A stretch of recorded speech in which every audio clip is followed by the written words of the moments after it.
Last time on Shadow Piece, we took a step back from the war as the unconscious mind of Koribu remembered a training session together with Smoothie and Cracker back on Whole Cake Island. He learned a lot from them and truly felt like he was part of the family. Fights, banter, teasing, and everything else. He really grew to love the Charlotte family, and they also accepted him with all of his flaws.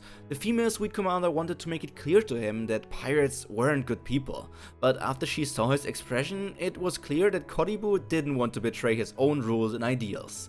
Smoothie placed her hand on his face.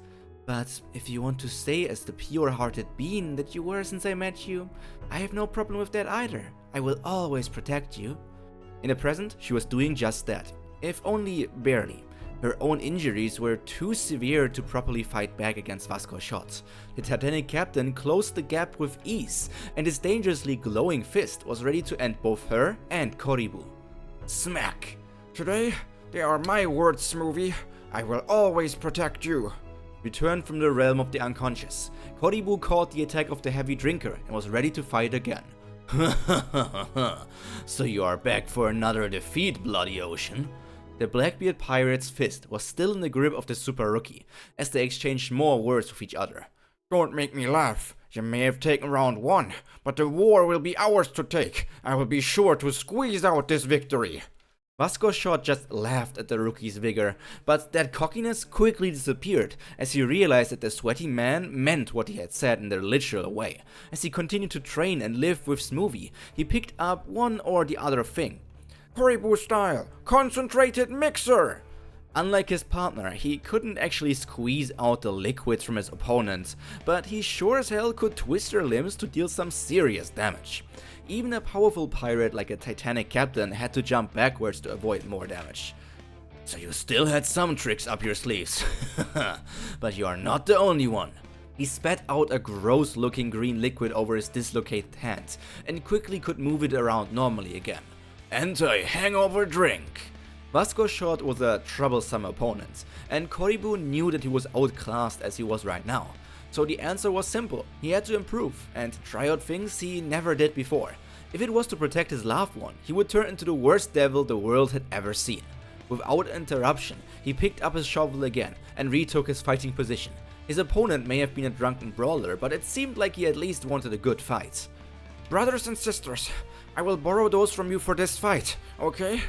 After the unexpected move that took his hand, Vasco's shot was a tad bit more cautious, while still remaining certain about his victory. As soon as Koribu finished that sentence, a fire breath came his way, but he had the perfect response. Koribu style, swamp wall! With a powerful digging maneuver, he raised a wall of dirt from the ground to block the fire, simulating a defense technique from his brother Karibu. In the same instant, he also pushed his observation haki to its limit to track his enemy's movement. His grip on his shovel changed to one better suited for stabbing, before shouting, Koribu style, Mochi Gatling! Continuous stabs at the earth wall sent countless projectiles directly at his opponent. Unlike his brother Katakuri, he couldn't control the attacks like punches, but that's why it was his personal version of it. Through these unexpected attacks, Vasco's shot couldn't easily close the gap anymore to get into the close combat space he preferred himself. Then the attack stopped. The Titanic captain was unsure if his opponent had already reached his limit as he was defeated once already, but that thought quickly was proven wrong. Koribu style, butter dive! From below the ground, Koribu flew up for an attack, so fast Vasco's shot could barely bring up his defenses. Starting with Jalette's awakened ability to turn everything into butter, and switching to Koribu style, heat beating! The edge of his shovel turned shimmering red as it was ignited with heat just like the one he saw from his brother Oven. A clean and hot attack, creating a big wound on the side of the Blackbeard Pirate's belly. With the help of all the things he learned from his siblings, he managed to close the skill gap between himself and a Yonko's top tier fighter.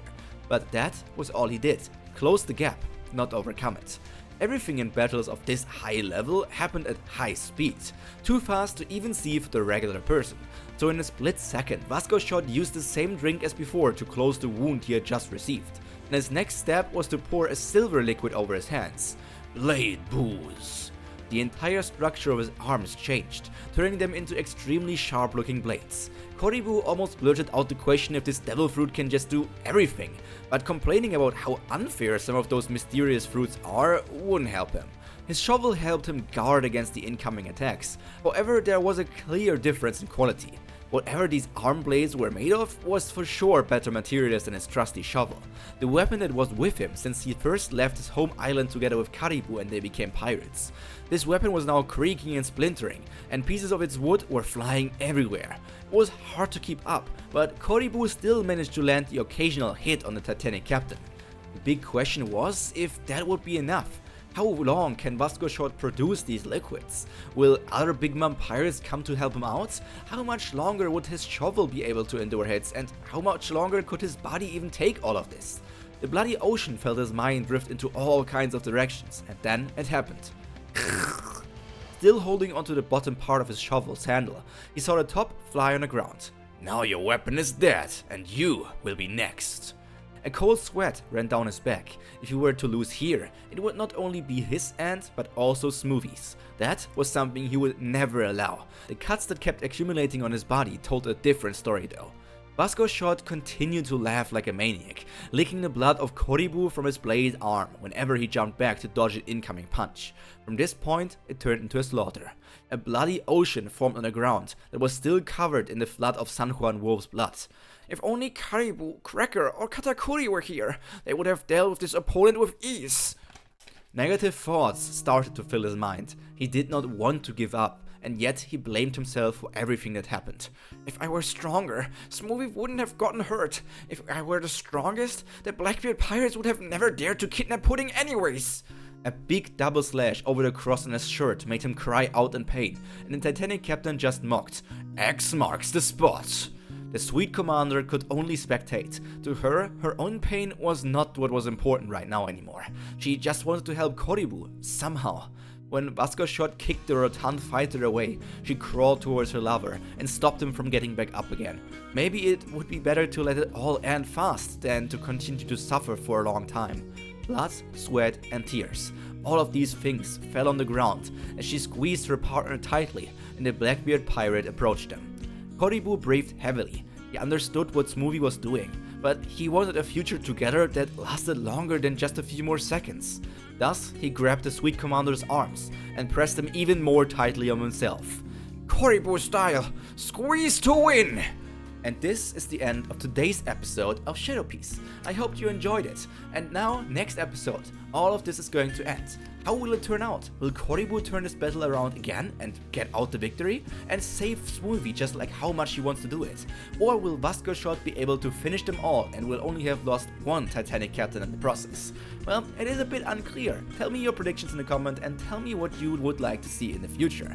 But for now, that's all from me for today. All that's left to be said is stay happy, stay healthy, and most importantly, stay cultured. Pyro, out. Bye.